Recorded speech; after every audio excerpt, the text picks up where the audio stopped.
Esther Kapitulo 5. Karon kini nahitabo. Sa ikatulo ka adlaw nga si Esther nagsulob sa iyang harianong besti ug mitindog sa labing sulod nga sawang sa balay sa hari. At bang sa balay sa hari ug ang hari naglingkod sa iyang trono dina sa harianong balay at bang sa pultahan sa balay. Ug mao kadto nga sa hikit-an sa hari si Esther, ang reyna nga nagtindog sulod sa sawang nga siya nakapahimuot sa iyang pagtanaw. Ug ang hari mitunol kang Esther sa bulawang setro nga dinha sa iyang kamot. Busa si Esther mipahiduol ug mihikap sa tumoy sa setro. Unya namulong ang hari kaniya. Unsa ang buot mo, reyna nga Esther? Ug unsa ang imong igahangyo? Igahatag kanimo bisan ang katunga sa gingharian. Og si Esther namulong, kung kini mahiuyon man o galing sa kabubuton sa hari, itugot nga ang hari ug ang si Aman moadto sa kumbira nga akong giandam alang kaniya. Ug ang hari mingon, padalia si Aman aron kini himuon sumala sa gipamulong ni Esther. Busa ang hari o si Aman wing adto sa kumbira nga giandam ni Esther. Ug ang hari namulong kang Esther didto sa kumbira sa vino. Unsa ang imong hangyo? Ug kini igahatag kanimo.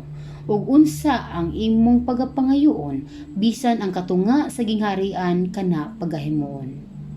Unya mitubag si Esther og miingon, ang akong hangyo ug ang akong gipangayo mao kini. Kung ako makapahimuot sa pagtanaw sa hari, ug kung kini ikalipay sa hari ug paghatag sa akong gihangyo, ug ang pagtuman sa akong gipang ngayo, padtua ang hari ug si Aman sa kumbira nga akong giandam alang kanila. Ug ang akong pagabuhaton ugma sumala sa gipamulong sa hari. Unya miadto si Aman nidtong adlaw, milipayon og masadya sa kasing-kasing.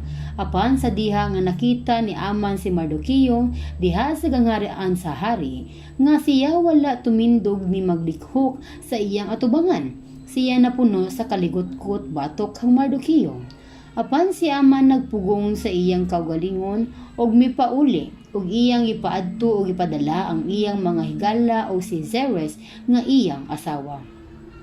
Ug si Aman nagsugilon kanila sa himaya sa iyang mga bahandi o sa gidaghanon sa iyang mga anak.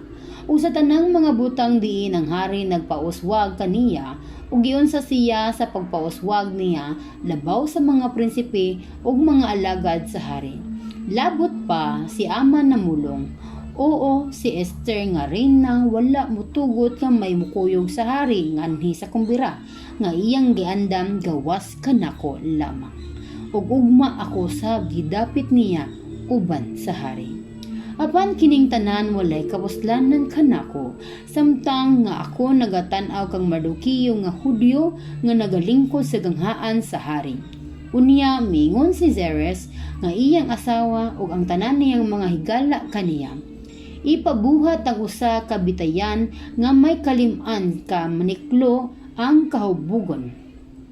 Ug sa pagkabuntag sumulti ka sa hari aron si Mardoqueo mabitay ni ana, unya lumakaw ka nga malipayon kuyog sa hari ngadto sa kumbira ug kini makapahimuot kang Aman ug iyang gipabuhat ang bitayan.